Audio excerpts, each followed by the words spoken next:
F7137, electrónica de potencia 3, 2.2.1, fax conectados en paralelo con la línea.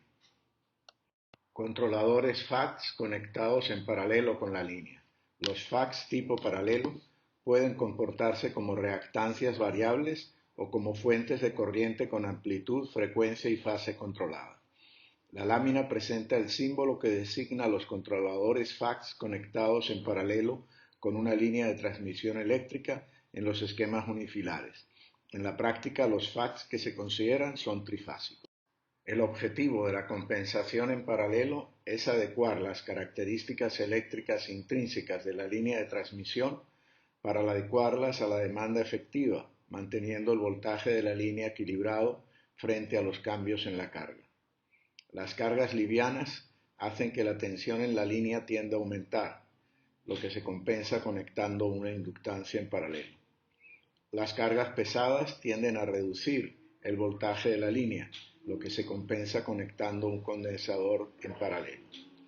La compensación paralela se puede incluir para controlar la tensión en el punto medio de la línea de transmisión para segmentarla, o al extremo de una línea para prevenir inestabilidad, así como lograr el control dinámico del voltaje para incrementar la estabilidad transitoria y amortiguar las oscilaciones de potencia. El objetivo final de estas intervenciones es incrementar la capacidad de transmitir potencia de la línea, lo que puede requerir no solo mejorar las características, sino también aumentar la estabilidad del sistema. Aplicaciones de la compensación en paralelo. Primero, regulación del voltaje en el punto medio de la línea para segmentarla. La lámina presenta el diagrama circuital de la línea de transmisión con compensación de voltaje en el punto medio. La línea está representada por su inductancia serie X, que se asume repartida uniformemente en toda la línea, de forma que cada una de las dos mitades tiene una inductancia de X medios.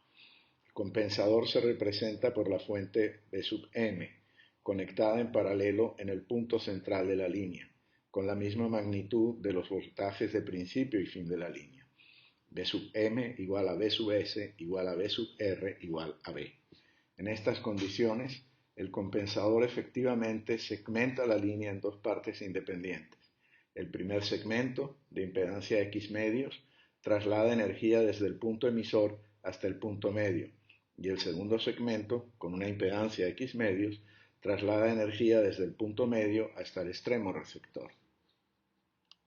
La lámina presenta el diagrama fasorial de la situación en la línea ideal sin pérdidas cuando se aplica en paralelo en el centro de la línea una tensión igual a la medida en los extremos.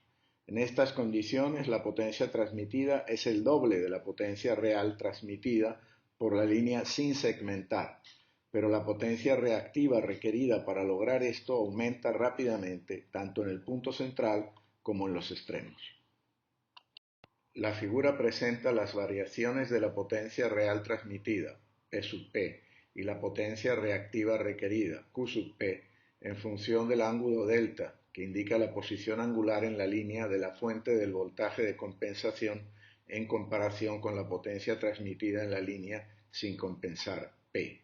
De la gráfica resulta evidente que, primero, el mayor aumento de la potencia real transmitida se logra cuando la fuente de tensión de compensación se coloca en la posición pi medios, que corresponde a la mitad de la longitud eléctrica de la línea, esto es, el punto medio de la línea. Segundo, en esa posición la potencia real transmitida en la línea compensada pp es el doble de la potencia real transmitida en la línea no compensada. Tercero, la potencia reactiva Q sub P se hace 4 veces mayor en la línea compensada en su punto medio en comparación con la potencia reactiva en la línea no compensada. La compensación en el punto medio de la línea la divide en dos segmentos iguales, en cada uno de los cuales la máxima potencia transmisible es la misma. De tratarse de segmentos desiguales, el límite a la potencia transmisible en la línea quedaría definido por la potencia transmisible en el segmento más largo. El concepto de segmentación de la línea para aumentar la potencia transmitida se puede expandir, usando múltiples compensadores espaciados en segmentos iguales a lo largo de la línea. La lámina presenta un caso ideal con una línea segmentada en 4 segmentos iguales con 3 compensadores intercalados. Teóricamente, la potencia transmisible se doblaría cada vez que se doblen los segmentos de igual longitud y además, al incrementarse el número de segmentos, las variaciones de voltaje a lo largo de la línea se reducirían en magnitud, aproximándose al caso ideal de voltaje constante en toda la línea. Para que esto sea posible, los compensadores deberían ser capaces de responder instantáneamente con una capacidad ilimitada de generar o absorber potencia reactiva, además de estar en sincronismo con la fase de los voltajes en los segmentos y mantener la amplitud predefinida del voltaje de transmisión, en forma independiente de las variaciones de carga.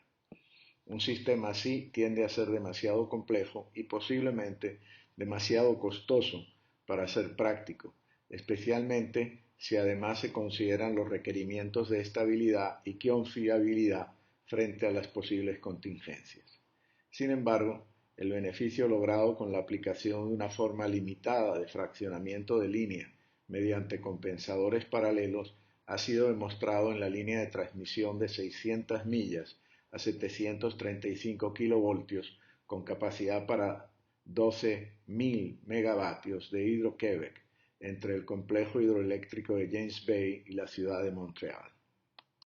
Requerimientos funcionales. Los requerimientos funcionales que deben cumplir los compensadores reactivos conectados en paralelo con la línea, usados para incrementar la capacidad de transmitir potencia, mejorar la estabilidad transitoria y del voltaje y amortiguar las oscilaciones de la potencia transmitida son los siguientes. Primero, el compensador debe permanecer en sincronismo con el sistema C en el punto de conexión bajo todas las condiciones operacionales, incluyendo perturbaciones mayores en el sistema.